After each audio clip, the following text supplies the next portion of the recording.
না না, এটা কোনোভাবে সম্ভব না। আমার মেয়ে ওর ছেলের সাথে কোনোদিনই পালাতে পারে না। আপনি এত কনফার্মের সাথে কিভাবে বলতে চাচ্ছেন যে আপনার মেয়ে অন্য ছেলের সঙ্গে যাবে না?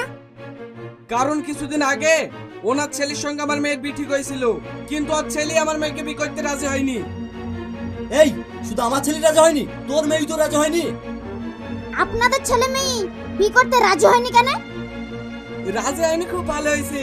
ওই নরকে যদি বিয়ে হতো না, আমার মেয়ে সারা জীবন জলে পড়ে মরতো। কি তুই আমার বাড়ি নরক বললি, আর তোর বাড়ি খুব ভালো না? এ আপনারা চুপ করুন। হ্যালো, হ্যাঁ বলেন স্যার। বলছি আপনার থানার আন্ডারে দুটো ছেলে মেয়ে পালাচ্ছিল, আমি ধরে আটকে রেখেছি। ঠিক আছে স্যার, আমি এক্ষুনি আসছি। আপনারা এখানে একটু বসুন।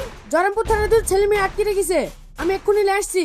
কনস্টেবল, তুমি দেখে নজরে রেখো, এর জন্য ঝামেলা না করে। ঠিক আছে স্যার। এখানে বসার জায়গা কোথায়? এই একদম চুপ, বেশি কথা বললে না মেরে লক্ষ্য হয়ে দেবো।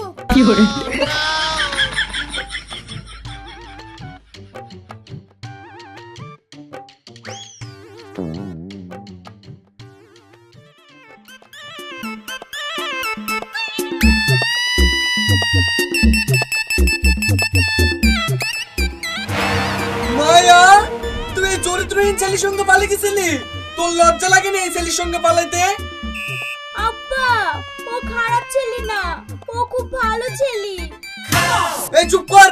আমি একটা জিনিস বুঝতে পারছি নি, তোরা বিয়ের দিন কেউ কাউকে বিয়ে করলি নি, আর আজ এক সপ্তাহ হইতে না হইতে পালিয়ে গেলি। আমার মান সম্মান সব শেষ করার লাগিন নাকি? তোর আমার মান সম্মান আছে নাকি? যত মান সম্মান সব তো আমার গেছে। আপনারা দুজনে চুপ করেন। এবার তোমরা বলো, বিয়ের দিন বিয়ে না করে তোমরা দুজন পালিয়ে গেলা কেন? কেন যে পালিয়ে গেছিলাম জানেন? হ্যালো বাবু, ভালো আছো? হ্যাঁ জান, ভালো আছি। তোমার জ্বর কমেছে? হ্যাঁ কমেছে। বাবু, তোমাকে একটা কথা বলবো। হ্যাঁ বলো জান, তোমার সব কথা আমি শুনবো। তোমার সাথে আমার 2 বছরের সম্পর্ক হয়ে গেল, কোনোদিন দেখা করিনি। তোমার সাথে আমার অনেক জরুরি কথা আছে, আজকেই দেখা করতে চাই। কিন্তু জান, আমরা যে প্রতিজ্ঞা করেছিলাম বিয়ের আগে কেউ কারোর সাথে দেখা করবো না, আজ এমন কি হলো যে দেখা করতে বলছো?